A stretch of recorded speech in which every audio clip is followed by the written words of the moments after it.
Pada tahun 1969, Norwegia mengebor dasar laut dan untuk pertama kalinya negara itu berhasil dapat sumber minyak bumi.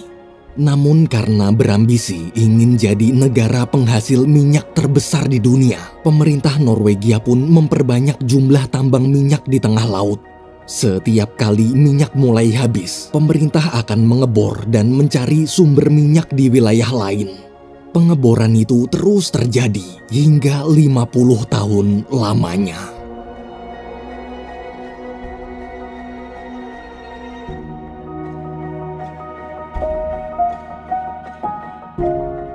Wanita cantik ini bernama Sofia.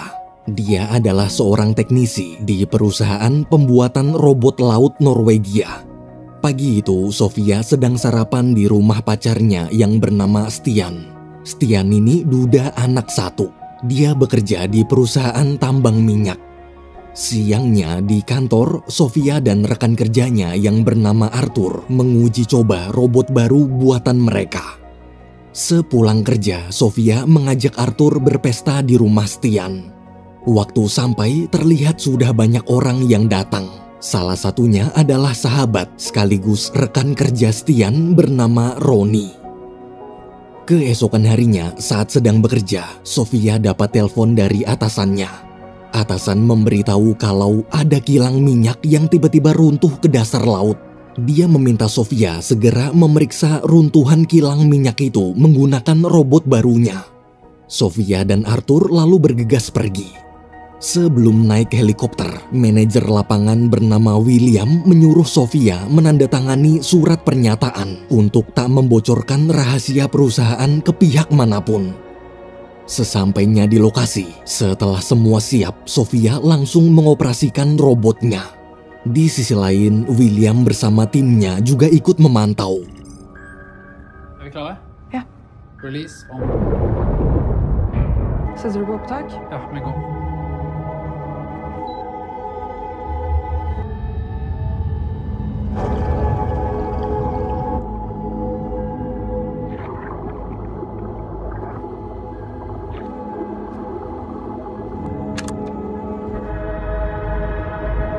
Ser du en åpning?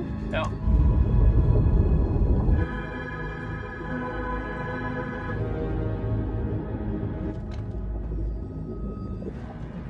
Vi kan prøve. God side. Dalam reruntuhan, mereka melihat mayat seorang pekerja. Meski sedih, Sofia terus mengarahkan robotnya berkeliling. Hingga akhirnya dia berhasil menemukan pekerja yang selamat. Tapi waktu mau dievakuasi, tiba-tiba di dalam reruntuhan ada kebocoran gas.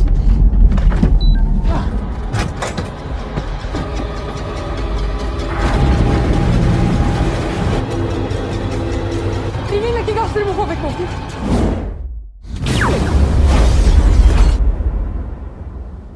Akibat kejadian itu, 8 petugas tewas dan petugas lain luka ringan termasuk Sofia. Siangnya, Stian datang menjemput Sofia di rumah sakit. Karena masih sangat syok, Sofia pun meminta izin menginap di rumah Stian sementara waktu sampai psikologinya membaik. Malamnya, William dan timnya melihat simulasi bagaimana proses runtuhnya kilang minyak tadi siang.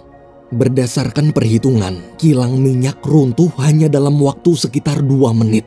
Mendengar penjelasan barusan, semua orang bingung kenapa kilang minyak sekokoh itu bisa roboh dengan cepat. Di sisi lain, saat Arthur melihat rekaman video robotnya, dia kaget ternyata ada lubang yang sangat besar di dasar laut. Besok malamnya di kantor, ketika melihat videonya, Sofia ikut kaget. Ia lalu menyalin video itu ke harddisk, kemudian mengajak Arthur pergi menemui William. Waktu sampai, Sofia menyuruh Arthur menunggu di mobil, sementara dia akan masuk sendirian. Saat bertemu William, Sofia menunjukkan videonya dan mengatakan kalau lubang besar itu tak mungkin cuma gara-gara kebocoran gas. Pasti ada sesuatu yang jauh lebih besar. Tanpa memperdulikan ucapan Sofia, William langsung mengambil harddisknya lalu meminta Sofia jangan beritahu siapapun atau dia akan dituntut sesuai surat kesepakatan kemarin. Setelah Sofia pergi, William mengadakan rapat dengan para investor dan petinggi negara. Sambil menunjukkan videonya, William menjelaskan bahwa lubang besar di laut itu mungkin akibat longsor. Longsor kali ini bukan sekedar longsor biasa, tapi longsor terbesar dalam sejarah. Bila tak segera ditangani, maka bisa jadi bencana kerusakan lingkungan. Mendengar penjelasan William, petinggi negara bertanya, kenapa bisa longsor sebesar itu, padahal selama ini semua baik-baik aja. Asisten William pun menjawab, selama 50 tahun ini, mereka terus-menerus mengebor dasar laut dan merusak alam. Jadi mungkin sekarang alam sedang menghukum mereka. Yang bisa mereka lakukan hanyalah menutup seluruh tambang minyak sebelum terjadi longsor susulan. Selesai rapat, petinggi bertanya pada William apa yang akan terjadi jika semua tambang minyak mereka longsor. William menjelaskan, bila itu terjadi, maka minyak-minyak akan terus menyembur keluar dan akan mencemari seluruh lautan di planet bumi ini. Petinggi negara pun terdiam. Karena tak ada pilihan lain, keesokan paginya, pemerintah menugaskan tim SAR untuk mengevakuasi para pekerja yang masih berada di tambang dan menutup semua tambang minyak sebelum longsor susulan benar-benar terjadi.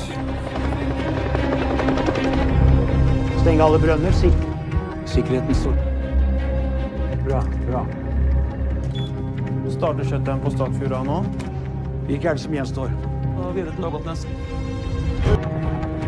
Samtlige, jeg vet vi har dårlig tid, men her skal ingen jobbe. Det skjer. Jeg vet noe mer enn dere. Sjekker du det? Jeg har fått mer informasjon om dere, men... Og Eva Fjørtoft. Ja. Henning Sirnes. Ja. Kjell Are Heiland. Ja. Terje Gruppe A. Bra. Di sisi lain, ketika sahabat Stian yaitu Roni sedang mengevakuasi para pekerja di kilang minyak, dia dapat telepon dari kantor pusat. Kantor pusat mengabarkan bahwa di lokasi Roni sekarang sistemnya mendadak error. Jadi Roni harus menutup tambang minyaknya secara manual. Karena tahu Roni sedang sibuk, Stian pun inisiatif menutupnya sendirian.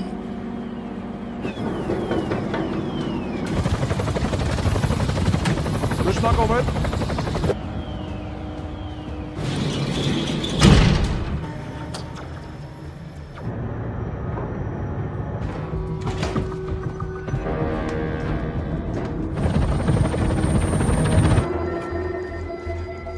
Alt nede.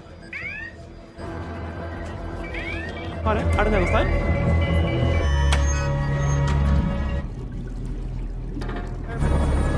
Mottatt.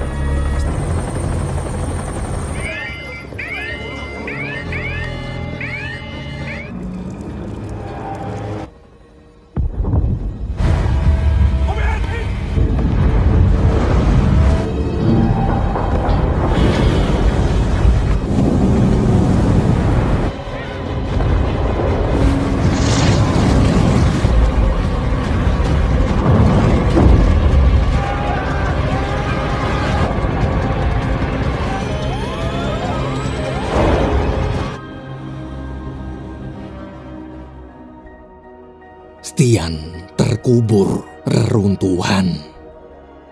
Di rumah, Sofia berusaha menghubungi kekasihnya itu berkali-kali tapi tak terjawab. Karena khawatir, Sofia bersama anak Stian pun pergi ke kantor William. Di sana, salah satu staf bernama Berit memberitahu kalau longsor susulan baru aja terjadi dan menghancurkan 30 tambang minyak, termasuk tambang di lokasi Stian. Mendengar itu, Sofia kaget. Ia lalu memohon agar William segera mengirim tim evakuasi untuk menyelamatkan Stian. Namun William menolak dan malah mengusir Sofia. Di luar ruangan, Sofia hanya bisa duduk lemas di samping anak Stian. Ketika mulai tenang, Sofia ingat setiap ruangan di pertambangan minyak pasti ada CCTV-nya. Ia kemudian meminta Berit menunjukkan CCTV di lokasi Stian. Waktu melihat rekaman CCTV-nya, Sofia menangis histeris. Di tengah kesedihan, rekan Berit memberitahu bahwa ada saluran pipa rusak seperti habis dibobol paksa. Mungkin Stianlah yang membobol pipa itu dan mungkin dia berhasil selamat. Karena merasa masih ada harapan, Sofia langsung menghubungi Arthur lalu meminta tolong membawakan robot laut sekarang juga. Saat Arthur sampai dan setelah mendengar cerita Sofia, sebagai teman, Arthur pun memutuskan ikut menyelamatkan Stian.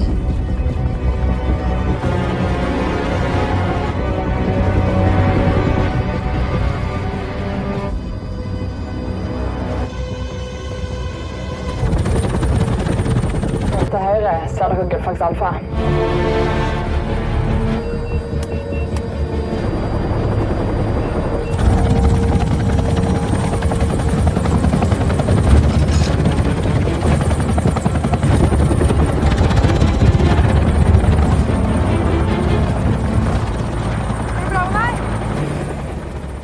Sesampainya di kilang minyak tempat Stian, Sofia dan Arthur bergegas menyiapkan robotnya. Setelah robot masuk ke air, mereka berdua mulai mencari keberadaan Stian menggunakan kamera pendeteksi suhu tubuh.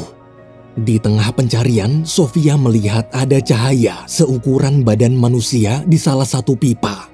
Karena yakin itu adalah Stian, mereka pun pergi memeriksa pipa tersebut.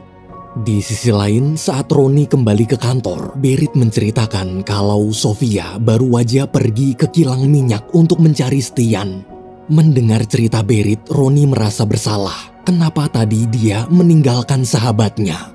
Roni pun memeluk anak Stian sambil terus minta maaf. Dalam ruang rapat, terlihat staf ahli sedang menjelaskan ke para investor dan petinggi negara. Akibat longsor susulan tadi, minyak bumi yang bocor sekarang telah mencemari lautan seluas 100 km. Jika dibiarkan terus, maka dalam waktu 24 jam, seluruh lautan Norwegia akan tercemar dan butuh waktu puluhan sampai ratusan tahun untuk memperbaiki pencemaran itu. William lalu menjelaskan agar pencemaran tak semakin meluas, jalan satu-satunya hanyalah dengan membakar tumpahan minyaknya sampai habis. Meski efek ledakannya bisa menghancurkan lingkungan juga, tapi tak separah jika minyak itu dibiarkan menyebar. Petinggi negara pun mendiskusikan keputusan ini dengan jajaran pemerintahan terlebih dahulu. Selesai menelpon dan mempertimbangkan semuanya, pemerintah memutuskan mengizinkan William membakar tumpahan minyaknya menggunakan pesawat militer. Di sisi lain, Sofia dan Arthur masih berusaha mencari keberadaan Stian. Setelah memeriksa pipa satu demi satu, akhirnya mereka menemukan Stian. Tapi ketika ingin menolongnya, mendadak pipa di tempat mereka goyang. Beruntung mereka masih sempat menyelamatkan Stian dan berhasil keluar dengan selamat.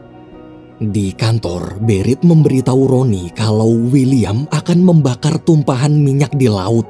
Mendengar itu, Roni buru-buru lari ke ruang pusat untuk menghentikannya. Namun tepat saat Roni sampai, sebelum sempat bicara, pesawat militer terlihat telah meluncurkan rudalnya. Sementara di kilang minyak, Sofia, Arthur, dan Stian yang melihat ledakannya langsung menghubungi William. Di telepon, Stian meminta William segera mengirimkan tim evakuasi. Tapi karena penyebaran api terlalu cepat, tim evakuasi mustahil sampai ke sana tepat waktu. Dengan sangat menyesal, William berkata, mereka bertiga sudah tak punya harapan untuk pulang. Mendengar ucapan William, Stian benar-benar kecewa. Di tengah keputusasaan, seketika Sofia teringat tadi dia sempat melihat ada kapal selam evakuasi anti api. Karena sebelum digunakan, kapal selam itu harus diisi air terlebih dahulu. Mereka bertiga pun berpencar mencari selang.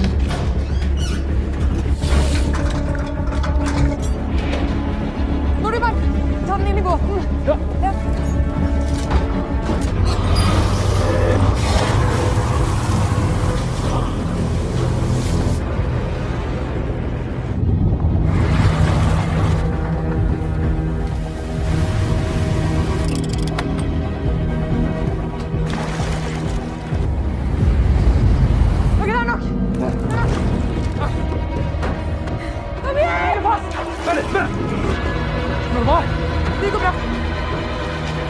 Setelah semua siap dan waktu Sofia menarik tuas untuk menurunkan kapal selamnya, sayangnya tuas itu tak berfungsi.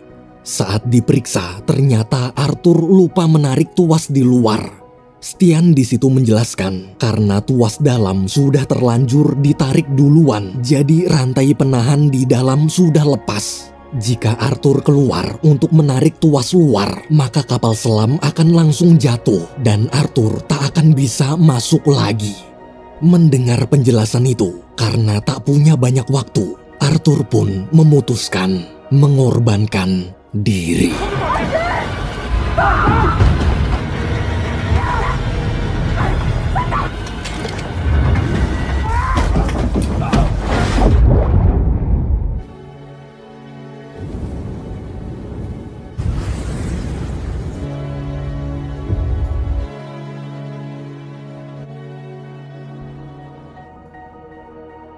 Dalam kapal selam, Sofia berusaha membangunkan Stian yang pingsan. Hanya Stianlah yang tahu cara mengoperasikan kapal selamnya. Bila pompa kapal tak segera diaktifkan, maka mereka berdua akan tenggelam. Waktu air mulai masuk, Sofia panik dan mencoba berbagai macam cara untuk menyalakan sendiri pompa kapalnya. Namun sayang, usahanya sia-sia. Di momen itu, Sofia pasrah. Beruntung tak lama kemudian Stian akhirnya sadar. Dengan kondisi yang masih lemas, Stian mengarahkan Sofia bagaimana cara menyalakan pompanya. Setelah pompa dinyalakan, perlahan-lahan kapal pun mulai naik ke permukaan laut. Keesokan paginya di kantor, Roni menghampiri anak Stian yang sedang tertidur pulas. Melihat wajah polos anak kecil itu, Roni tak tega memberitahukan kabar kematian Stian. Di tengah kebimbangan, tiba-tiba HP-nya berbunyi. Waktu diangkat, Roni kaget ternyata Stian berhasil selamat. Dengan gembira, Roni mengatakan kalau dia akan segera mengirim tim evakuasi. Roni kemudian memberikan HP-nya ke anak Stian. Di telepon, ketika mendengar suara anaknya, hati Stian benar-benar lega. Hej Odin. Ja.